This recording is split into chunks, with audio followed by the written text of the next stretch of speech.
Guess what time of year it is? It's getting into summer. So, this is my annual instalment of car maintenance summer tips, because summer places a particular strain on cooling systems and engines, and it's a good idea to keep them maintained, because you can wreck your engine and cause thousands of dollars of damage to a car that might only be worth a couple of thousand, thus rendering the vehicle scrap. So I'm going to go over the items you should be checking, just to reiterate my previous videos, because this is really important stuff. The first thing I would do is go and buy a thermostat and a radiator cap. I don't care when you changed it, now's the time to do it before it gets really hot. Before you run down to the parts store, check your hoses. These hoses are original, they've never been changed. They look fine, but they should still be changed. In the area where the clamps are, it compresses. Now this doesn't seal properly. How do I know that? Because I can see the crap around here that's starting to be deposited. Now, this is a brand new radiator. It shouldn't have any crap there, but that's just crap from it running out. It hasn't been leaking much, but you can see it's started to run down there and all that. If your heater tap's original or it's pretty old, which is this guy down there, go throw it out. This is a what I call a bypass heater tap, where you've always got a flow, you know, because you've got your inlet and your outlet for the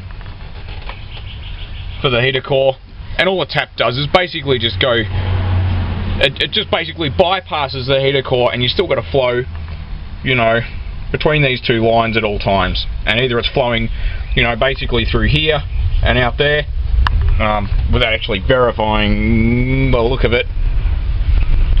This is the supply, this is the return. The return here goes to the actual water pump, which, you know, obviously sucks the water out of the bottom radiator hose, or well, in this case the side radiator hose, or what we call the bottom one. So anyway, throw out your heater tap, get some new hose clamps to replace these, you know, really hard galvanized steel ones, because they don't seal after they've been taken off. If your heater hoses are shit, throw them out.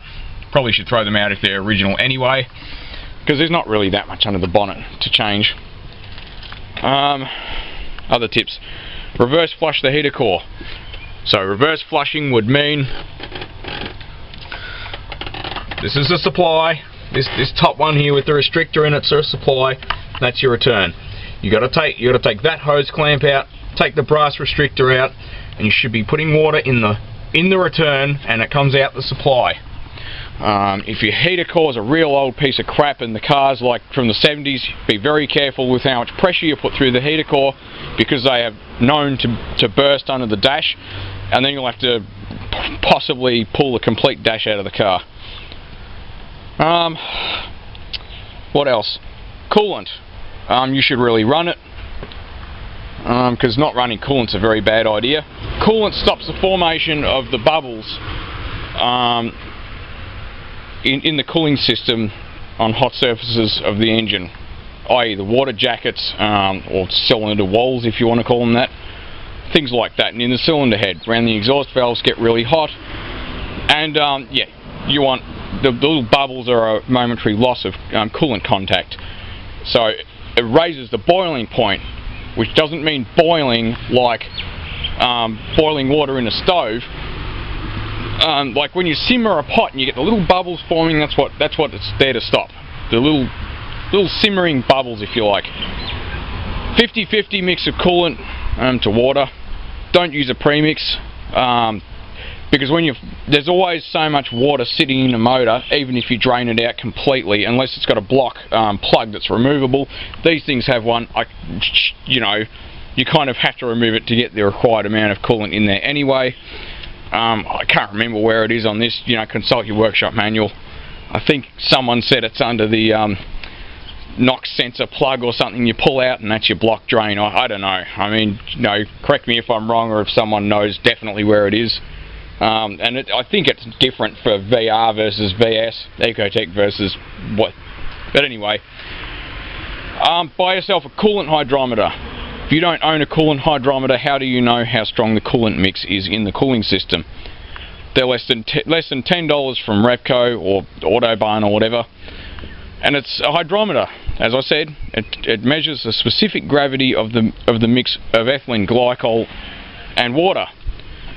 Do not use tap water in your cooling system. You should be buying distilled water. Distilled deionized water, you can buy it from the supermarket. It's not expensive. You can buy, for $10 you can buy the required amount. Tap water has minerals like iron and, well, it has chlorine in it. Chlorine's an oxidizer. Chlorine's not good for your cooling system. It can cause corrosion. It can cause and or contribute to corrosion in aluminium components. Modern cars have radiators with an aluminium core, except for this one because I've replaced it with a copper core. And obviously chlorine in your cooling system is a bad idea. However, it does evaporate with time with the warm cooling system, and so it does eventually, you know, evaporate out of the coolant. But just use deionized water. You know what I mean?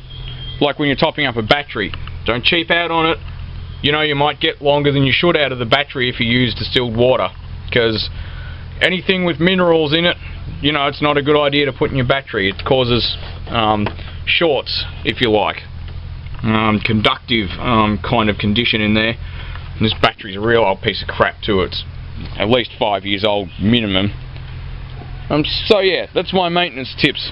Oil changes every 7,000 Ks. No, I do not recommend changing oil every 5,000 Ks. It's excessive and a waste of money.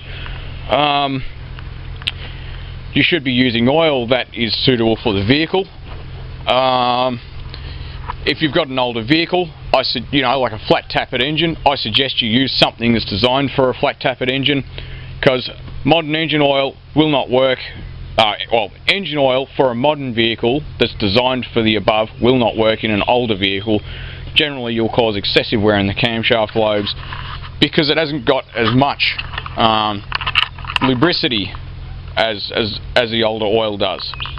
There's an additive that's I can't remember the acronym for it, but it's basically zinc something or other. Someone's going to correct me. I know that, you know, the power of Wikipedia is going to come out in this video, but yeah, feel free, because yeah, I can't be screwed looking it up. But anyway, they basically put a lot less in because it's a cat converter poison. So yeah, it killed a lot of cars in the USA, you know, several years ago. Yeah, so also oil is designed for a really modern car is going to be too thin for something old. You really need thicker oil. 20W40, 20W30, you know, 20W30 in the winter maybe, or even 15W30 or 40 in the winter. You know, I run 20W50 in this. It's just, you know, Castrol, Valvoline, Shell, you know, Penrite. Choose your brand, pick your favourites. They're all pretty much identical. In the USA, I think Castrol earned a bad name because the zinc, you know, additive that they sort of took out more or less killed a few old cars. But you know, anything like this is going to run basically any engine oil that's not too thin for it. Follow the manufacturer's recommendations with the oil. Do not use really thick or really thin oil. If your bearings are screwed, you know, thicker oil will improve the oil pressure, but the only solution for that in reality is a new motor. If the car's a piece of crap, just, yeah, do whatever you like.